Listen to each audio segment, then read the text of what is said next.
दोस्तों, आपने हमारे भारत के बहुत सारे राजा महाराजाओं के बारे में, बादशाहों सुल्तानों के बारे में सुना होगा, लेकिन क्या आप एक ऐसे इतिहास के बादशाह के बारे में या राजा के बारे में जानते हैं जो अंग्रेजों से हाथ मिलाने के बाद बार बार अपने हाथ धोया करते थे? इस कदर नफरत थी उन्हें अंग्रेजों से। जी हाँ दोस्तों, एक ऐसा राजा जो अंग्रेजों से हाथ मिलाने के बाद अपने हाथों को धोता था। और दोस्तों, अंग्रेजों से नफरत करने वाले इस राजा का नाम था जयपुर के राजा सवाई माधो सिंह। जी हाँ दोस्तों, आपने बहुत से हिंदू राजाओं के बारे में सुना होगा, पर आज हम एक ऐसे हिंदू राजा के बारे में आपको बताने जा रहे हैं जिनकी हिंदू धर्म के प्रति आस्था से लंदन के लोग भी हैरत में थे। इतिहास में अनेक राजाओं को जानबूझकर बदनाम किया गया, उनमें इनका भी नाम था। ये राजा कट्टर सनातनी थे। ये माँ गंगा के अनन्य भक्त थे।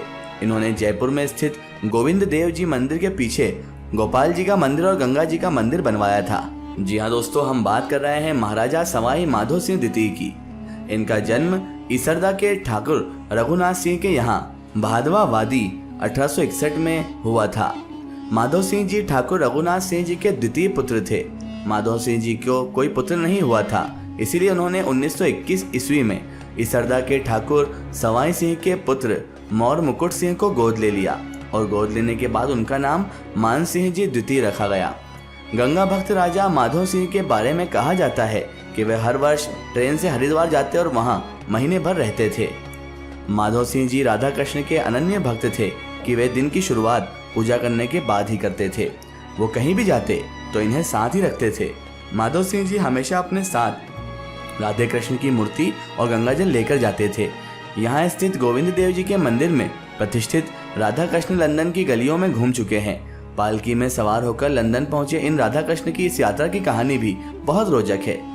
जब एक बार की बात है, जब सन 1902 के दौरान ब्रिटेन में एडवर्ड सप्तम के राजतिलक समारोह में उपस्थित होने का निमंत्रण माधो सिंह जी महाराज को भी मिला था।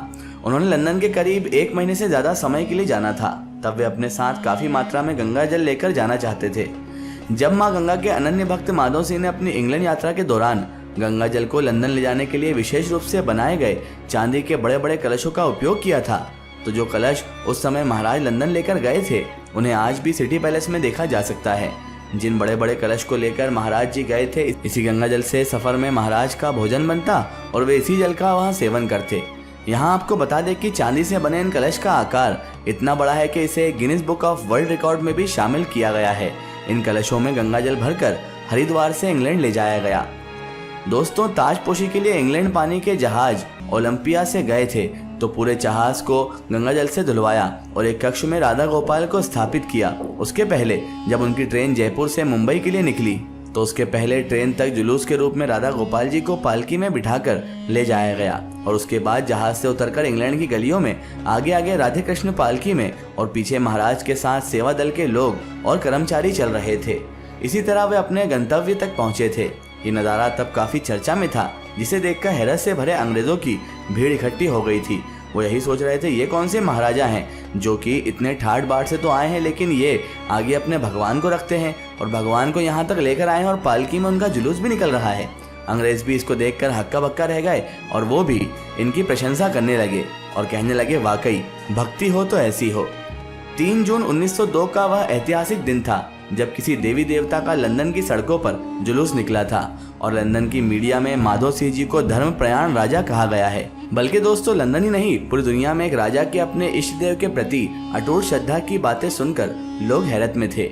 इनकी इस यात्रा का कुछ अंग्रेजों ने मखौल भी उड़ाया और इस यात्रा को एक अंधविश्वासी राजा की सनक तक लिख दिया, मगर राजा माधो सिंह ने अपनी श्रद्धा में कभी कोई कमी नहीं आने दी। उन्होंने इन लोगों पर ध्यान ही नहीं दिया और इन्हें कचरे की तरह एक तरफ ओढ़ दिया और कह दिया कि हमारे लिए हमारे भगवान पहले हैं, इनकी बातें बहुत बाद में आती है और इनकी बातों से हमें फर्क भी क्या पड़ना है, क्योंकि इनकी बातों से कुछ होना तो है नहीं। दोस्तों, इनकी जीवन की सबसे इंटरेस्टिंग बात, सबसे दिलचस्प बात ये थी कि राजा माधो सिंह जो थे वो अपने इंग्लैंड प्रवास के दौरान अंग्रेजों से हाथ मिलाने के बाद महाराजा अपने हाथों को अपने साथ जयपुर से लाई गई मिट्टी से मलते और गंगा जल से हाथ धोकर वो स्वयं को पवित्र मानते थे उनका मानना ऐसा था कि ये अंग्रेज लोग क्या जाने सनातन धर्म की पवित्रता को, उन्हें क्या पता कि सनातन होता क्या है। इसीलिए इनसे हाथ मिलाने के बाद पहले हाथों में मिट्टी मलते और उसके बाद गंगा जल से अपने हाथ धोकर वो स्वयं को पवित्र कर लेते थे और फिर ही वो पूजा पाठ करते और फिर ही अपने भगवान की श्रद्धा करते थे।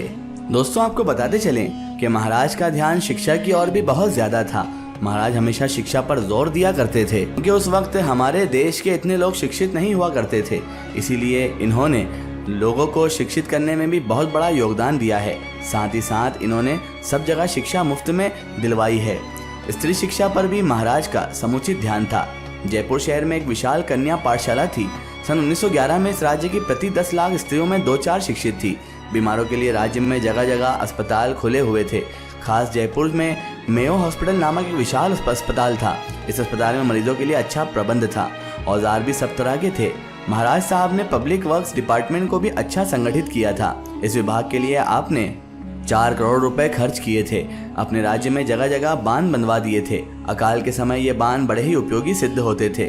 सन 1900 में सारे हिंदुस्तान में भयंकर अकाल पड़ा। जयपुर राज्य भी इससे छूटने नहीं पाया, पर श्रीमान महाराजा साहब ने इस समय प्रजा के कष्ट निवारण का समुचित प्रबंध किया। इतना ही नहीं, वरन आपने एक सर्व भारतीय दुर्भिक्षण फंड स्थापित किया और 2.5 करोड़ रुपए उसमें अपनी ओर से प्रदान किए। श्रीमान महाराजा साहब साम्राज्य संबंधी मामलों में भी दिलचस्पी प्रकट करते थे। साम्राज्य की सहायता के हेतु आप एक इंपीरियल सर्विस ट्रांसपोर्ट कोर रखते थे। ब्रिटिश सरकार जब चाहे इस सेना का उपयोग ले सकती थी। इस सेना में 12,000 खच्चर, 16 तांगे, 560 गाड़ियां और 795 आदमी थे। ये जो कोर था 500 बीमारों को बात की बात में एक स्थान दूसरे स्थान पर ले जा सकती थी। दोस्तों, महाराज ने इंग्लैंड से लौटकर 1902 और 1903 में होने वाले दिल्ली के दरबारों में अपना योगदान दिया।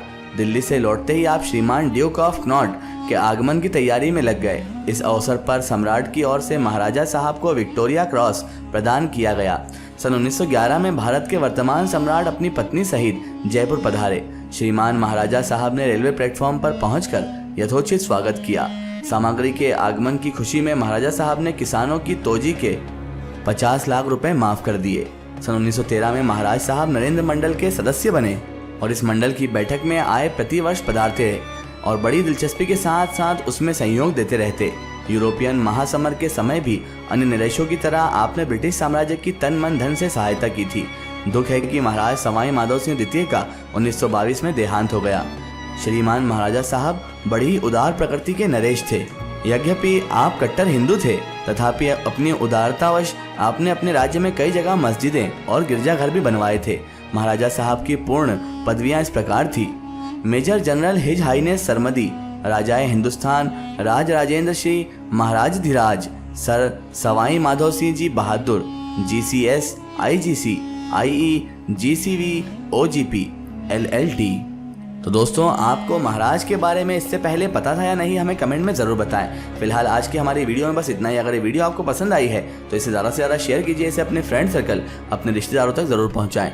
इसी तरह की इन्फॉर्मेटिव हिस्टोरिकल वीडियो के लिए हमारे चैनल को सब्सक्राइब कीजिए और पास में दिया गया घंटी के आइकन को ज़रूर दबाएँ ताकि हमारी आने वाली हर नई वीडियो की नोटिफिकेशन आप तक पहुँचती रहे।